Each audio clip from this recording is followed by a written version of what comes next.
CM Revanth Reddy చేస్తున్నటువంటి వ్యాఖ్యల్ని ఖండిస్తూ మనతో పాటు రాజేష్ నాయక్ ఉన్నారు. వారిని అడిగి తెలుసుకునే ప్రయత్నం ఏంటి సీఎం హోదాలో ఉండి చేస్తున్నటువంటి వ్యాఖ్యలు కేటీఆర్ గురించి కావచ్చు, కేసీఆర్ గురించి ఏంటి మీ మీ డిమాండ్, మీ అభిలాష? అయితే ఒకటన్నా, ఒక క్రికెట్ టీము రన్ కావాలన్నా క్యాప్టెన్ కావాలి, ఒక ఫుట్బాల్ టీము రన్ కావాలన్నా క్యాప్టెన్ కావాలి. ఎట్ ద సేమ్ టైము ఒక రాష్ట్రం రన్ కావాలన్నా ఒక క్యాప్టెన్ తరహాలో నాయకుడు కావాలి. కానీ మన దరిద్రం ఏంటంటే తెలంగాణకి ఒక క్యాప్టెన్ కాకుండా మనకు ఒక కార్టూన్ తయారై కూర్చున్నాడు. రేవంత్ రెడ్డి రూపంలో ఒక కార్టూన్ ఉన్నాడు మనకు. ఆయన ఏం మాట్లాడతాడో ఆయనకు మతిస్థిమితం కోల్పోయి మాట్లాడే పరిస్థితి వచ్చింది ఇక్కడ తెలంగాణలో.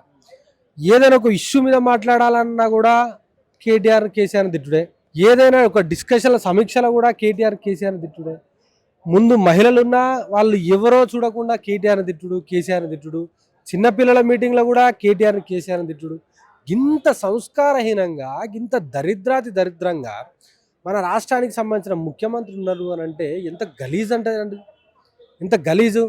ఇవాళ ఏం మాట్లాడుతాడో, ఆయనకు మతిస్థిమితం కోల్పోయి మాట్లాడుతాడా, ఏం మాట్లాడుతాడో అర్థం కాని పరిస్థితి. నేను మా ఉస్మానియా యూనివర్సిటీ నుంచి వెళ్ళి మేము ఒక అప్పీల్ చేయదలుచుకున్నాం రేవంత్ రెడ్డికి, వాళ్ళ యొక్క కమిటీకి, కాంగ్రెస్ వాళ్ళకి.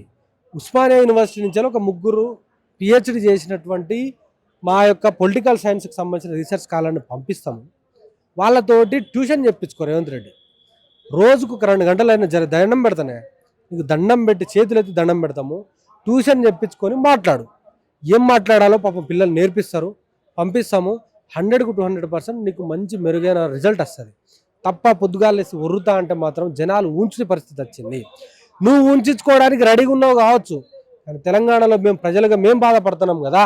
నా ముఖ్యమంత్రి గింత దిగజారు రాజకీయాలు చేస్తున్నాడని చెప్పేసి మేము బాధపడతా ఉన్నాం. పక్కనే ఉన్నటువంటి మహారాష్ట్ర వాళ్ళు చెప్తున్నారు, కర్ణాటక వాళ్ళు చెప్తున్నారు, ఆంధ్ర వాళ్ళు చెప్తున్నారు. మీ ముఖ్యమంత్రి ఏందన్నా గింత గలీజ్ మాటలు మాట్లాడుతున్నారు, సిగ్గున్నదా అని చెప్పేసి వాళ్ళు మాట్లాడుతున్నారు.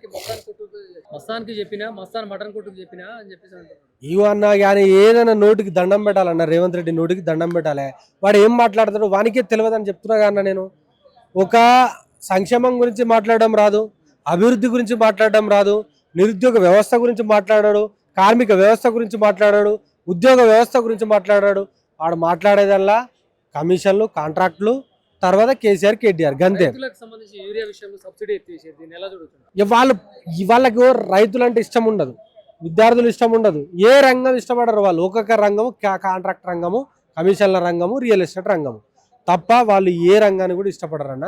రేపటి రోజున గద్దెనెక్కించిన రైతులే రేపటి రోజున వీళ్ళని పాతాలను తొక్కుతారు. ఎవ్రీథింగ్ అబ్జర్వ్ చేస్తూ ఉన్నారు. అప్పుడు ఏ విధమైన రిజల్ట్ వచ్చిందో ఇవాళ బీఆర్ఎస్ పార్టీకి వాళ్ళు హ్యూజ్గా దాదాపుగా 110 నుంచి 115 సీట్లు వచ్చే ఆస్కారం ఉన్నది తెలంగాణలో. ఆ యొక్క ఎన్విరాన్మెంట్ క్రియేట్ అయింది కాబట్టి ఈడు ఎంపీటీసీ జెడ్పీటీసీ ఎన్నికలను పోస్ట్ పోన్ చేసే పరిస్థితి వచ్చింది. ఇవాళ మాట్లాడతాడు నేను 100 గెలుస్తా, 150 గెలుస్తా అని మాట్లాడుతున్నాడు.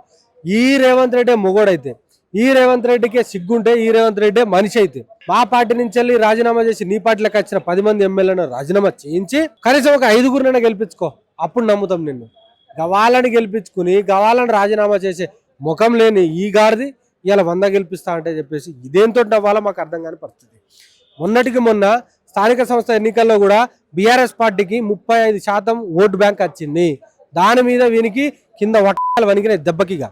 ఏం చేయాలో అర్థం కాని పరిస్థితి, చెమటలు పట్టినాయి. అందుకో భాగంగా మళ్ళీ కేసీఆర్ గారు ప్రెస్ మీట్ పెడితే కూడా ఈయన గురించి మాట్లాడలేదు, ఎక్కడ ఈయన పేరు తీయలేదు.